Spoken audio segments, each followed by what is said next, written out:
Sabihin mo, Teddy Casino at mga kasama niya doon, imbitahan niya si Mike Defensor na magsalita sa taas. Imbitahan niya yung mga 18 Marines na tumayo sa taas dahil sila yung mga nasa forefront ng paglaban sa korupsyon dito sa Pilipinas. Ngayon po, welcome na welcome po ang ginawa ng White Ribbon Movement ngayon, ng White Ribbon Rally, na pinag-iisa niya lahat ng mga taong tumatawag sa korupsyon.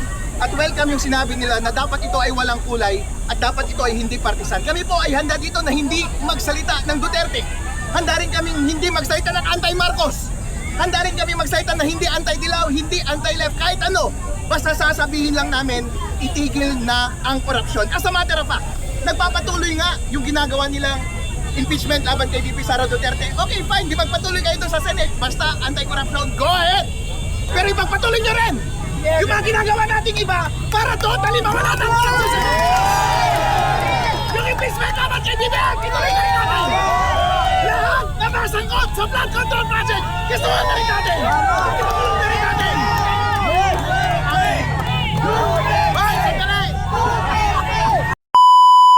Sila kasama, nagtatrabaho lang sila. Duterte! Duterte! Duterte! Sisigaw na sila, Duterte! Duterte! Awag. Dito lang naman kami, baka magkagulo pa eh. Tama na rin. Bawal ang pagkain doon eh. Dito, marami dito pagkain. Hindi sir, una, bakit po wala kayo dun sa main road? Dito kayo, walang metro na layo. Well, actually, bigay respeto na rin namin sa kanila yun. Kasi sila, kami naman, nandito rin naman kami. Pero nakikisa pa rin kami sa kanila. Hindi naman ibig sabihin na kalaban namin sila o hindi namin yung respeto yung ginagawa namin. So, kasi nga nandito kami para malayo sila makakuha ng kanilang programa. Pero ang sabi naman ng mga organizers, walang political color yung mga protesta doon. Hindi po ba Nakipag-ugnayan ako dun sa isang political, one of the conveners. And sinabi naman niya, you can come as your own, Pilipino, isa ka. May mga iba din, no? Nakita niyo may mga iba nagbibigay ng mga statements na hindi maganda. Pero wala sa amin yun eh. Basta kami nandito kami dahil yung laban naman nila sa korupsyon, laban din naman natin. Yung korupsyon, na hustisyang hiningi natin hanggang ngayon walang nakukulong. Mauna pa nga akong makukulong dun sa mga... naman. Respeto naman natin yung ganun pa naman. Ano yung nabanggit niyo sir ng mga statement na sinabi? May mga public statements sila eh. In particular, nabanggit pa nga ako eh. Yun, punta ka dyan. Parang something to do with huwag kang magsalita o huwag kang makikulong.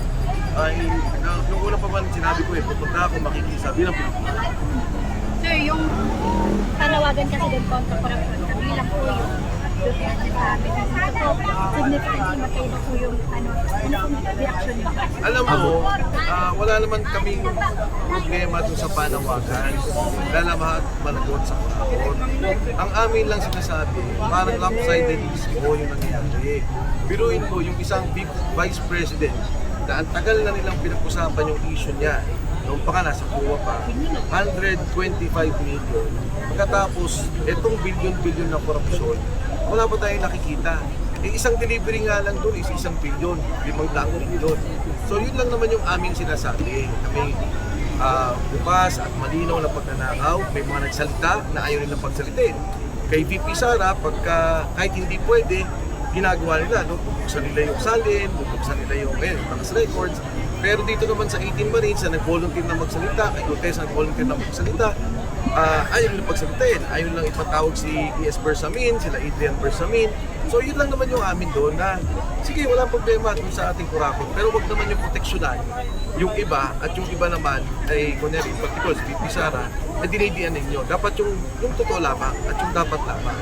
At yung pananagutan dun sa kurakot na yan, sabi ko nga, lahat ng nasa likod ko siguro, lahat kami may kaso na eh. Pero dun sa mga kurakot, dun sa kaso ng kurakot, 6 lang ang alam kong pangalan na may kaso. 3 pa doon, nasa Witness Protection Program. Sir, ano reaction mo? Mag-Friday na kayo na. Ano, sabi ko pa, good job. Matupag. Matipag. Nag-ready na kayo na. Hindi ko pa nakita ko yung final niyang kaso eh. Pero wala yun, hindi ko maintindihan. Kahit na yung mga nagtatanong sa akin media reporters, hindi nila maintindihan eh. Sabi ko kung pwede, pakipaliwanag sa akin ano yung building plan, anong koneksyon. Pangalawa, ano ba yung koneksyon dun sa mga corporations sa sinabi niyang interlocking. Kasi kung di natin naiintindihan, hindi ko rin maintindihan kung ano yung sinasabi niya sa media. Pero pinakita ko na yung lugar, bukas yun, nakikita naman nila, at kami ay may-ari ng establishmento. So, nabanggit ko, marami kami doon, may mga kasama nga kami na ngayon, nasa cabinet nga, senador, at alam niya kung sino yung mga yun. Pero gusto lang niya siya, nagpipitin ako at magkaroon ng kaso na non-debatable para hindi na kami mapagsalita at hindi makakilos sa tulad na ginagawa natin. Sir, sorry, clarification lang. Hindi naman kayo ginala. Hindi naman. Okay. Tayo mali. Oo. Tumayo na rin kami. Para. Wala na rin yun. Tingin ko mahirap pa baka magkatulog pa doon. Dapat nga dito nagkakaisa tayo lang sa korupsyon. Hindi mag-away-away. Sir, di ba sir nag-defeat yung purpose kasi ang call nila doon, no political colors. Welcome ang lahat. Sabi lang nila. Sabi lang nila. Panawagan. Hindi, sila Bishop Tindero, in fairness, no, sila Bishop Manotoro. Wala naman, gano'n naman talaga open. Kaso nga lang, siguro may mga organization na talagang nagtutulak ng parang ganito. Okay, pwede, kung pwede, maganda. Pero kami, hindi namin pinapansin yun. Dahil kami naman nakikisa Pilipinas.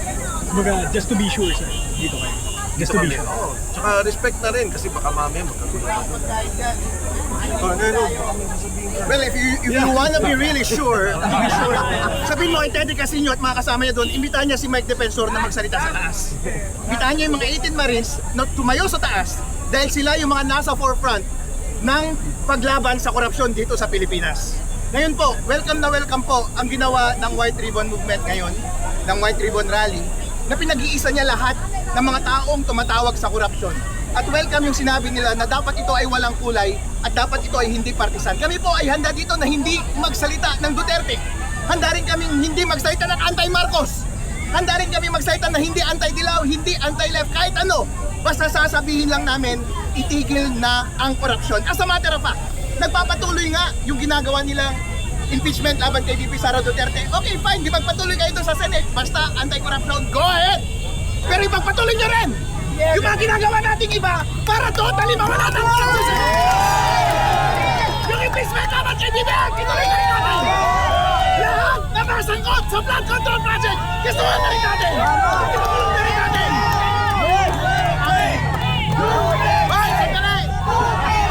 Sandali. Mahalaga po na i-maintain natin yung respeto sa host natin. Ang sabi ng host, malinaw ang sinasabi niya, huwag maging partisan, huwag lagyan ng kulay. Nandito kami para iparating at ipakita yung graciousness na iyon.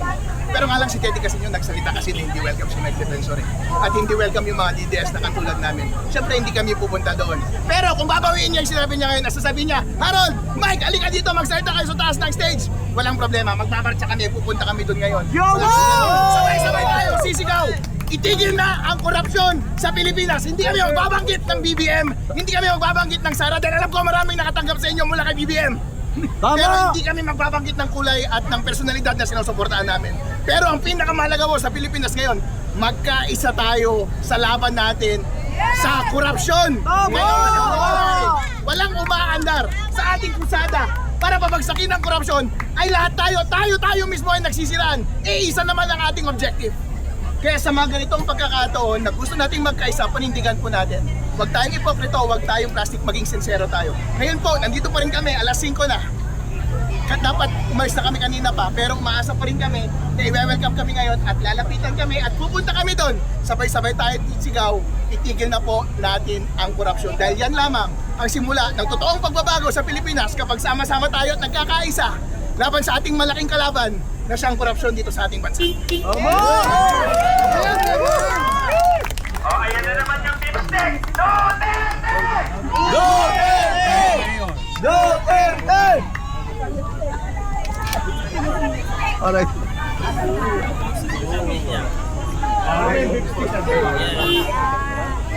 Masarap yung lipstick.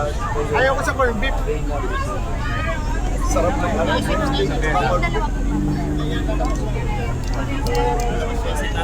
Tawag si Lord. Original ay Doon kami sa makita. gate na yun eh. Pero sabi nga ni Para maalis na yung tension, dito na lang, dito na lang. yung Batangas ko, kasama namin yun. Oo nga po, nandiyan sila. Originally, doon kami kasama. Ano si Pao? Dito si Pao. Hindi doon. Hindi doon, yung Batangas ng pagkain po. Sa Batangas. Binigyan niya. Kaso kasama niyo po yung Batangas. Oo. Pero sila nandun, sir. Basta kayo, para no tension. Yes. Pwede namin tawagin, babalik dito. No tension, sir, tsaka dahil may mga Respeto nasabi. na lang. May respeto na lang para. Sabihin mo sa kanila ngayon, imbitahan nila kami, sigaw nila, Mike, Harold, punta kayo dito, mamarcha kami, pupunta kami. Sabihin mo, gusto mo?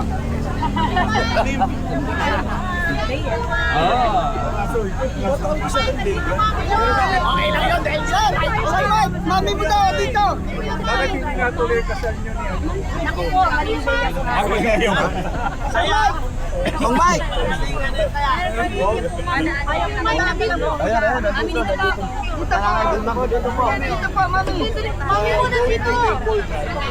Bang Mike, bigyan ko sa mga makausap. Hindi, sige, patuloy yung Ganyan kasi. Ayun na, doon sa malilim para hindi malitan si Ma'am. Ayaw namin ang mga ganun.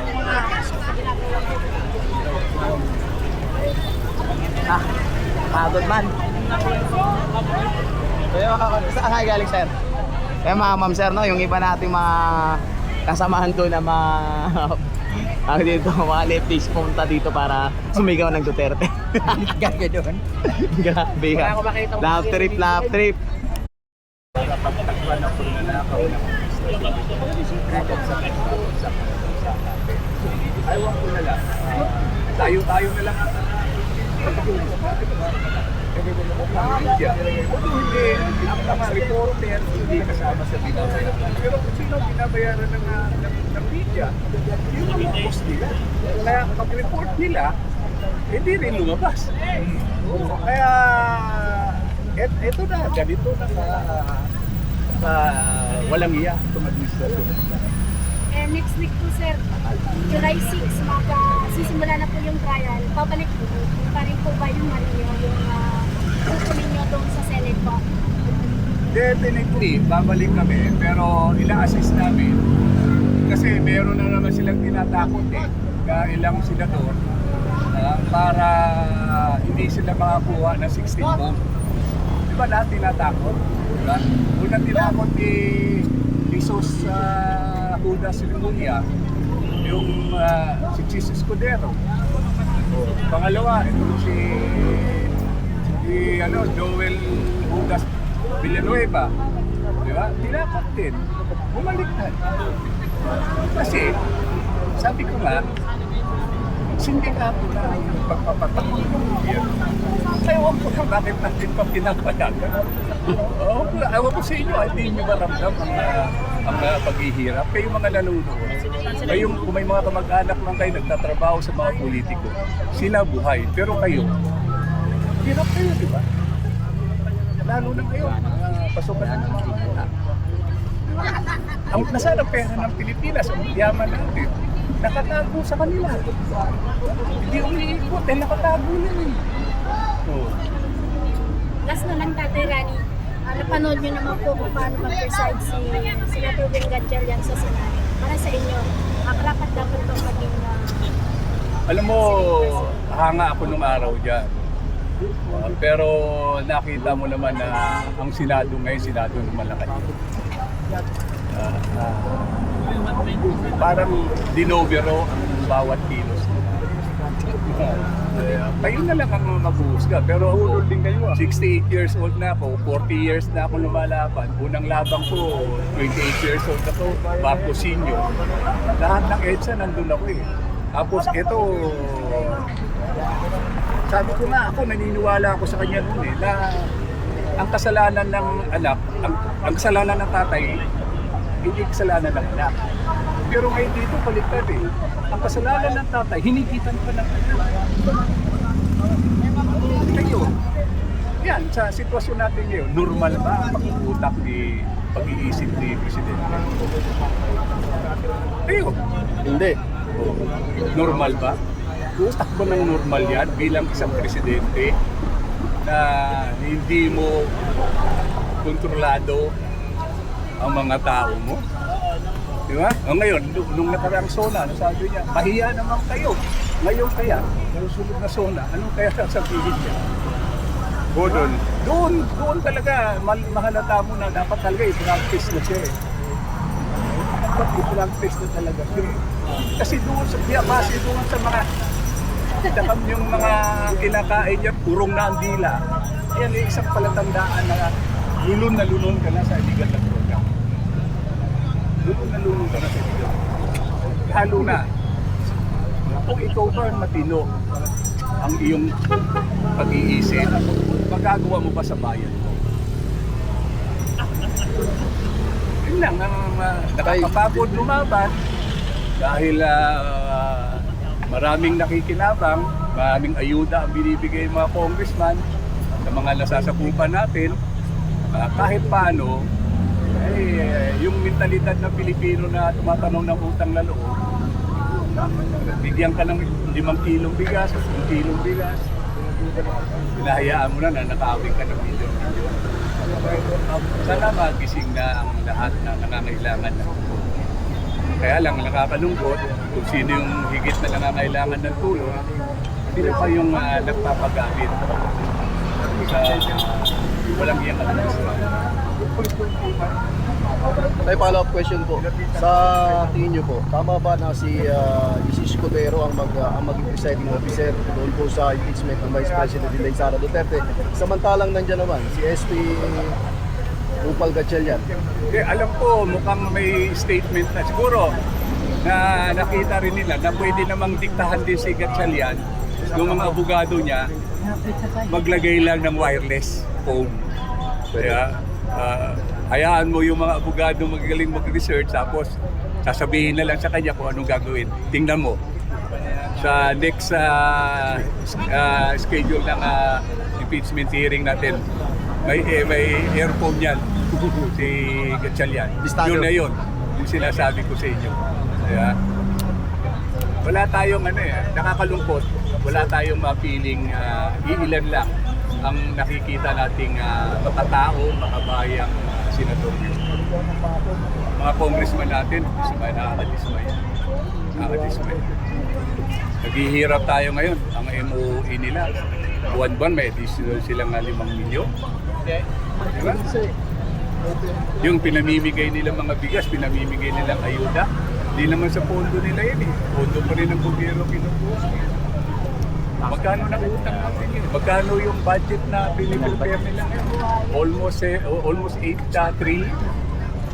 Ilan na naman kaya na nakawin? Ang Supreme Court natin hindi rin naglabas. Diba? Kasi magre-retired na ang Chief Justice natin magre-retired sa November. Siyam ang candidate diyan, yung mga siyam na justices. Kaya tahimik itong siyam dahil baka magdesisyon sila ang tagal ng question of legality, yung paghuli kay PR, pag-kidnap kay PRRD, yung budget natin, yung kay Bato de la Rosa, walang ilan lang ang nagbigay ng tamang opinion? 5. Oo. Yung siyam na kandidato, tahimik, pero expect niyo yan. After November, pag retired ni Chief Justice, may napili yan, saka maglalabas ng desisyon niya.